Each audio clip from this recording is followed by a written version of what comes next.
Creatine has been consistently proven to make you look bigger, build muscle faster, improve your performance, and even make you smarter.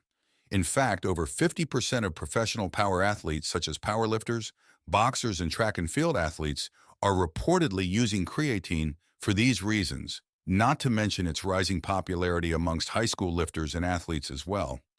But what exactly does creatine do to your body, and where does it go? What should you expect to feel? And how soon is it safe? And are there any side effects you should know about? How do you know if it's working or not today? We'll cover all that by doing a deep dive into what to expect throughout your first 30 days of taking creatine. Now, before you even start taking creatine, it's important to understand what it does to the body and why it doesn't necessarily work for everyone. So creatine is a substance that we naturally produce and use up as an indirect energy source to power our muscles through high-intensity activities such as sprints or tough set of bench press.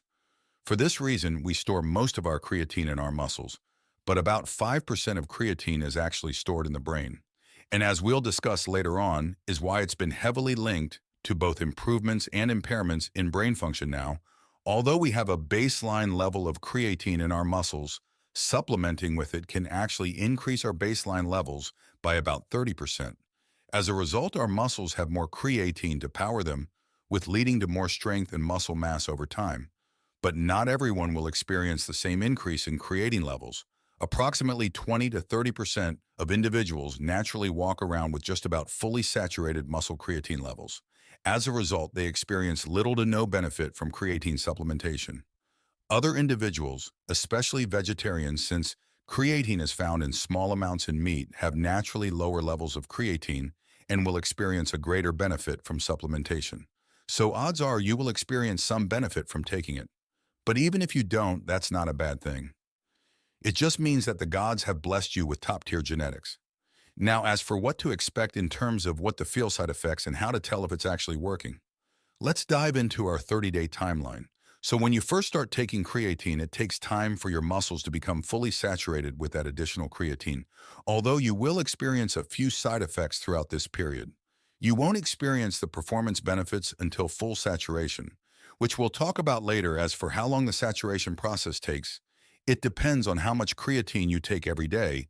As I've discussed in a past creatine video, which I'll link at the end of this one, there's two ways you can start taking creatine. You can do what's known as a loading phase, where you take quite a bit of creatine every day to increase your stores as fast as possible, and then decrease the dose to maintain the elevated levels. Using this method, it'll take about 7 days to fully saturate your muscles, and is when you can start experiencing some of its benefits. The other method is to just take a baseline dose of creatine every day to slowly increase your creatine levels over time, often taking about 2 to 3 weeks to reach full saturation. Both methods that get you to the same end destination, but will differ in some of the side effects you may experience. For example, one of the side effects most people experience during the saturation phase is water retention and a small spike in their body weight. This is because when creatine is taken into a muscle cell, it also draws water into that cell. Although this may sound like a bad thing, it can actually make your muscles look and feel a lot fuller now. As for how much initial weight gain to expect, research suggests anywhere from 1 to 3 pounds. But if you choose a loading phase, you'll see this initial weight spike during the first 7 days of using creatine, whereas if you use the non-loading phase, your weight will instead gradually increase over a period of 2 to 3 weeks until your muscles are fully saturated. Another often reported side effect throughout the saturation phase is stomach discomfort if you experience this or you want to avoid experiencing it in the first place. There's a few things you can do. First off, research has shown that stomach discomfort is more likely to occur when larger amounts of creatine are taken all at once, such as with a loading phase. So if you're using a loading protocol, splitting up your creatine into multiple smaller doses throughout the day may help. If it doesn't, you may just want to stick with the non-loaded protocol. In addition to this, you want to avoid taking creatine on an empty stomach or with caffeine, as both of those scenarios seem to increase the likelihood of an upset stomach.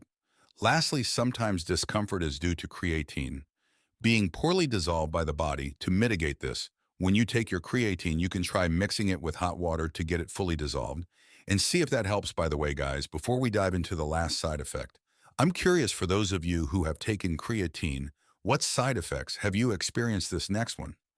It personally really took me by surprise, but leave a comment below as I'm curious if there's anything I missed. All right, so the last side effect you and your doctor should know about has to do with your creatinine levels. Nope, not creatine. Creatinine is a breakdown product of creatine. Since you're taking more creatine, your creatinine levels will also slightly increase. And since high creatinine levels can indicate impaired kidney function, this can be alarming to see on a blood test. If you're not aware of it, however, creatine has been consistently proven to be a safe supplement for healthy individuals, and your health professional should be aware of its effect on creatinine. But as with any blood test results, please consult with your health professional and follow their guidance. All right, so our muscles are now locked and loaded with creatine. What happens now? Are you going to turn into the Hulk overnight? Let's see what the science has to say. First off, your strength should start increasing across most of your movements. A meta-analysis reviewing 22 creatine studies found that on average, train lifters can expect roughly an 8% boost in strength and 14 boost in number of reps performed. Less experienced lifters, however, seem to reap even larger benefits, with one study showing an average performance increase of 30% in untrained individuals. This could mean going from benching 100 pounds to 130 pounds. As a result of creatine, that said, even just a slight increase in your strength or reps performed is a very solid return as far as supplements go, and can lead to significantly greater muscle mass over time, in addition to just improving performance. However, a study that surveyed 52 NCAA athletes found that 81% of them reported faster recovery from their training as one of the benefits they noticed after taking creatine. So after you reach saturation, pay attention to how fast you recover between your workouts, as you may notice an improvement. And lastly, a relatively new yet exciting area of creatine research has to do with its benefits on brain function. Believe it or not, your brain is one of the most metabolically active tissues in the body. It is in constant need of energy and seems to rely heavily on creatine for that energy. In fact, when children are born with creatine deficiency in the brain, severe effects on cognitive function and development are often observed. When healthy individuals, creatine supplementation can actually further increase brain creatine levels by up to 10%, which seems to have positive effects on how well the brain functions. Illustrating this is a recent systematic review that found creatine supplementation to consistently improve performance on short-term memory and tests of intelligence, with the benefits becoming even more apparent under stress states such as sleep deprivation.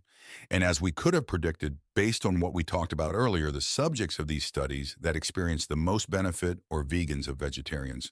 So just be aware of this potential benefit and see if you notice any difference after you reach peak saturation. So that should give you a very good idea as to what to expect once you start. I hope you found this video helpful.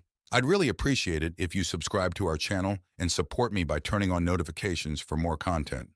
Also, don't forget to share your thoughts and suggestions in the comments for us to shape future videos. Thank you for your support, and see you in the next video.